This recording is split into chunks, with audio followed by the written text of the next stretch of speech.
Welcome back, dear viewers. You're still watching The Breakfast Show live on Nile TV International. It's now time for our first topic of discussion for today. And as we noted earlier, our first segment or topic of discussion will be about the annual Arab Banking Conference that took place in the Lebanese capital, Beirut, under the rubric the public-private partnership and its role in achieving sustainable development goals. And to shed more light on this topic, we're most delighted to be joined here in the studio by Mr. Hany Fotouh, and he's an economic expert. First of all, good morning, sir, and thank you so much for joining us.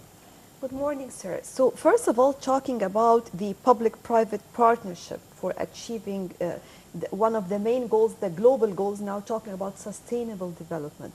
So first of all, let's talk about how important it is when it comes to the cooperation between the public and the private sector. First of all, thank you very much indeed for inviting me here today. The public-private partnership, or what is known as PPP, has been the focus of all countries in the last 2 decades. It has a very key, big role in the achieving the goals of sustainable economy. I see it that in Egypt, particularly the Egypt Vision 2030 sheds light or relies heavily on this partnership between the private sector, the government, and civil society. And the sustainable economy will be carried out through this partnership between the three key main players in this field.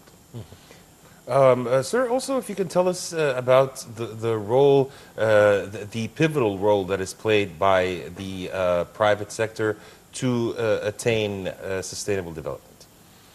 The private sector plays a very important role in this achieving sustainable economy. The partnership between private sector and the government is gone beyond the funding. Globally, if we speak globally, the private companies provide more than 90% of jobs and facilitate the use of technology and innovation.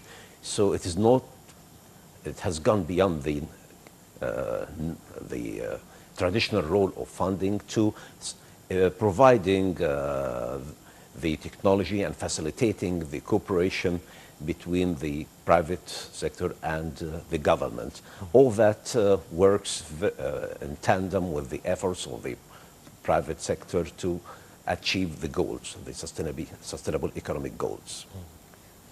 We always talk about the role of the private sector in Egypt, and I would like to ask about the challenges so far facing the to reach the level that we want to see that the private sector, they are doing their homework, they are doing all what they are responsible for, or playing the role that is expected from them, and to see the government or the country as regulator at the end of the day, not to be responsible for many different minute details that sometimes we are not capable of. So, I mean, what are the challenges we are facing? Where are we now when it comes to the real role of the private sector in Egypt? The private sector indeed should play a more important role, as outlined by IMF recently, that it should be more active in taking part in... What are the challenges they are facing? The challenges including the legal and legislative infrastructure, and the government has done a lot in this has done a lot on this front in amending the investment laws and introducing or tackling the obstacles in the legal system. The bureaucracy, as we know, that this is very crucial to get rid of the red tapes and facilitate the operations of the private sector. Also, some of the taxation issues need to be tackled. This is very crucial, again, to boost the performance of the private sector.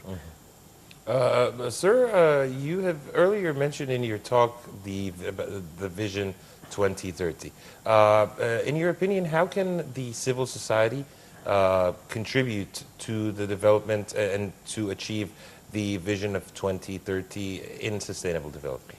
The civil society plays a very key role in this regard because they have responsibility in linking or bridging the gap between the private sector and the government in different areas. By way of example, some of the private sector association they focus on the critical issues which hinders or cripple the performance of the private sectors, and they hold seminars and open discussions, open dialogue with the government, or linking the private sector to the government under many umbrellas. So they can also educate the public or raise the awareness of the public about the issues, the economic issues and problems and status of the economy and the expectations that everybody should be aware of. Talking also about their social responsibility, because we used to talk about it something that it was optional in the past. We used to study this in universities. Then later, now it is something obligatory. But also, I'm asking here about the point that sometimes you can find international organizations or entities, for example, they are doing their social responsibility, but from their own point of view. How far can we involve many different other projects, actually, when it comes to social responsibility, to upgrade the level of the civil society and to play the role that we need to see on real life? Corporate social responsibility yet is not mandatory, it is not obligatory, but it is something like one of the best practices. That this is something, an integral part of the activity of any corporation. It should be for well-governed organizations. There should be corporate social responsibility policy and procedures and activities, and the stakeholders are invited to take part and check the progress of the corporate. Sometimes they use it in marketing campaigns as well. It serves, it is not particularly marketing, but it serves the purpose of the organization as a whole. Yes. Because corporate social responsibility is actually, in the best practice, should be built in the business model of any big organization. So the organization should be seen as a good corporate citizen, and it has a role in the development in the society. This is and what developing. I meant. They are just using it for their marketing, and sometimes they are using it for the good image you are talking about. Definitely, I certainly agree with you. But sometimes there are certain things that we really need to stress on, and we can take benefit out of this. This is what I meant when it comes to the role that we need from each entity, for example. The role of the entity is to be proactive and participate in the communities that it serves. So this is a big chunk of its CSR programs. So yes, I agree with you. It is a tool of marketing. It could be used very well for lifting the face of the organization, if I may use this term. Also, sir, about the legislation, and do you believe that new laws should be drafted in order to facilitate the cooperation between the private and the public sector? I'm not a legal expert, but I can tell you the existing laws are adequately handling the PPP framework. But in the whole, I think it is close to fixing tackle the problems in the investment area from the perspective of investors and particularly the local investors, to get rid of the obstacles and the many pieces of legislations that sometimes contradict with each other. What about the banking sector?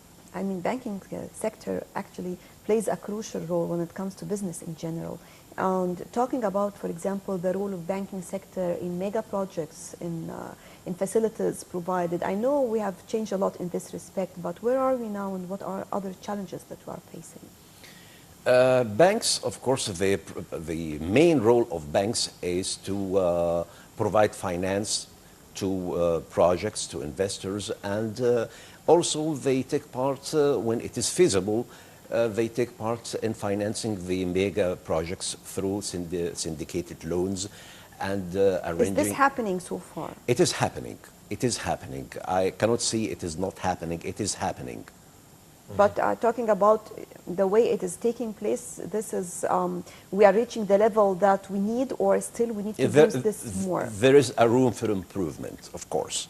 We have not yet reached to the best status in achieving a full harmony in satisfying the financial needs for the governments in terms of financing the mega projects.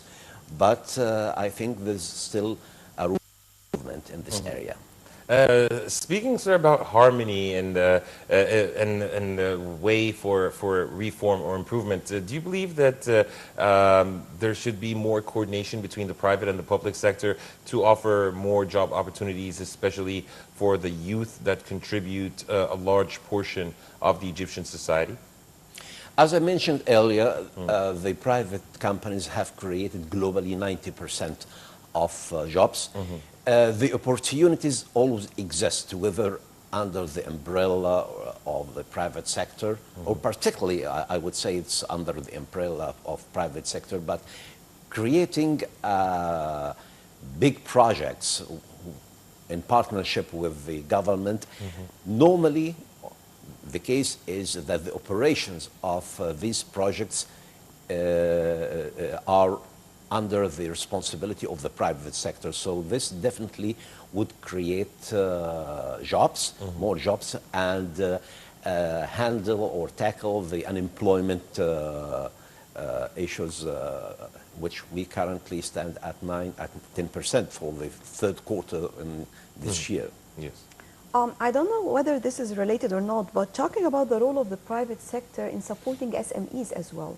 How far is this taking place? I know that, of course, we have many facilities now from the banks, from the government, for the SMEs, because this is going to be, or this is, I think, the only means of boosting economy and providing job opportunities for the youth as well. So maybe the challenge is with now not anymore with funding, but it is with the know-how, with the experience, with the incubators. How far can the private sector also help in this when it comes to sometimes international, brands or corporations, and still we are talking about the feeding market or industry that can support the project itself?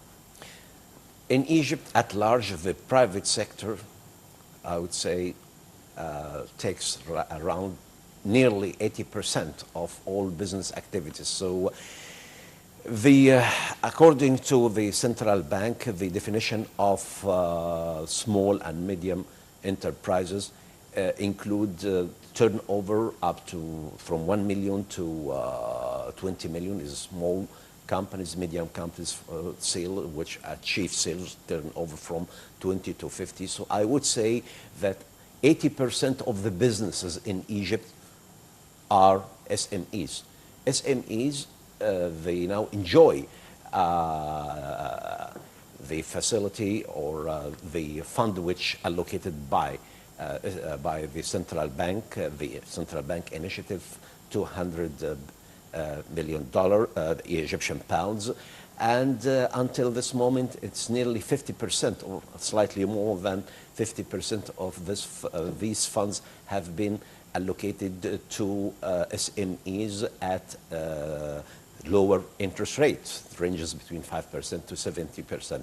So SMEs in Egypt, they don't only need the financial assistance, but they also need the technical assistance. And this is the role of the government and other competent authority, is to give hand to SMEs, not only in finance, but also in educating them, in training the staff, and providing technical assistance. Sir, as an economic expert, do you believe that the economic reform of a country can mainly rely, or achieving the Sustainable Development Goals or SDGs can mainly rely on SMEs, or does it have to be on a larger scale?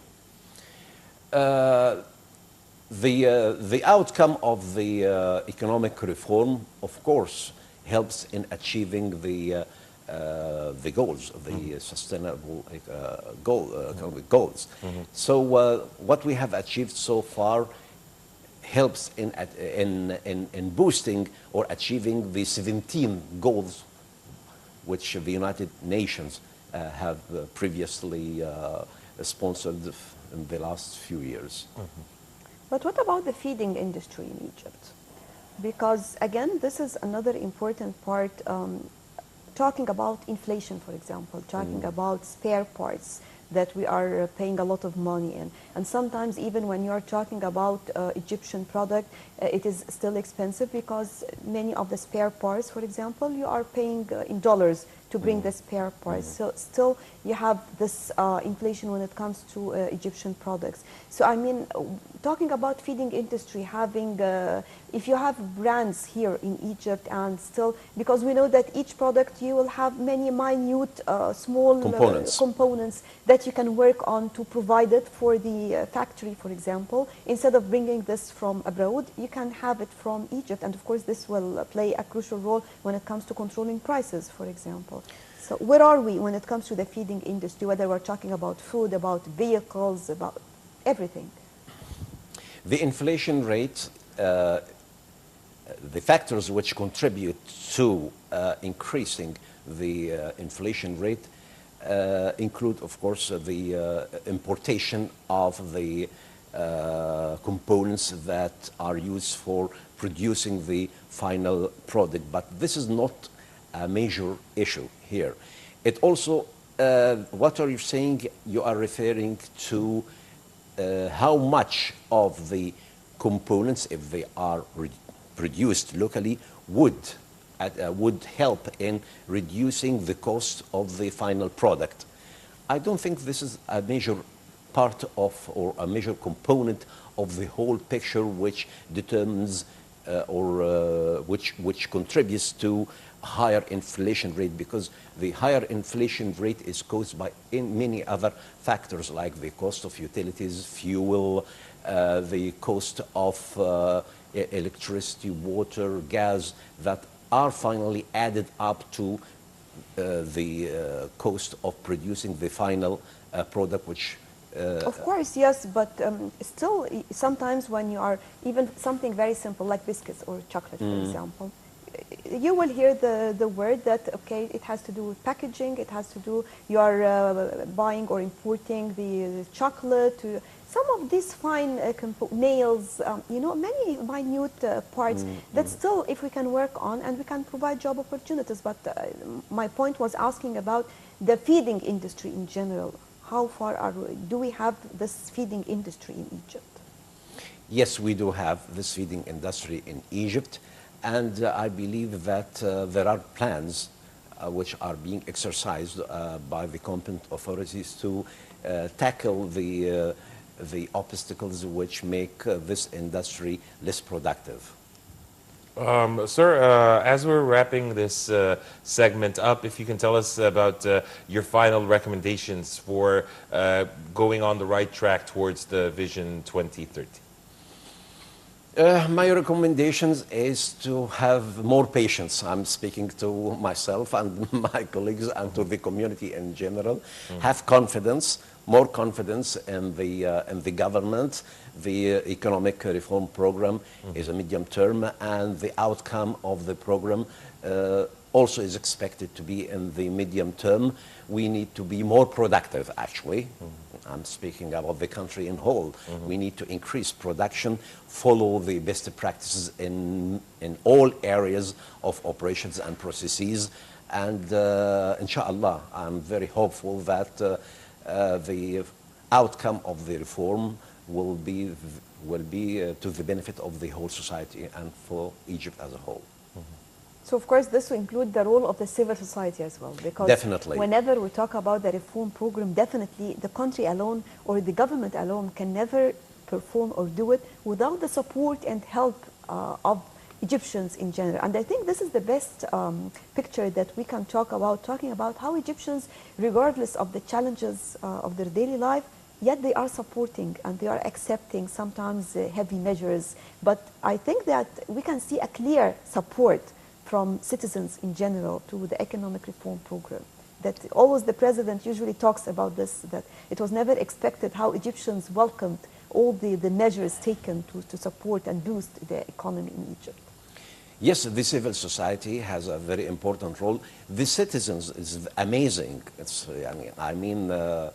The whole world watches Egypt with a lot of admiration because despite the very tough measures and repercussions of implementing the difficult reform program, the Egyptian citizens showed a lot of patience and understanding, despite from time to time a bit of frustrations, but still in the whole, yes, the Egyptian people understand that it was necessary to take this program. Yes, Mr. Hany Abou Fotouh, economic expert, we really do appreciate your insight, and thank you so much for joining us on the program. Pleasure. And dear viewers, moving on to a short break, and we'll be back to resume the remaining segments of The Breakfast Show live on Nile TV International.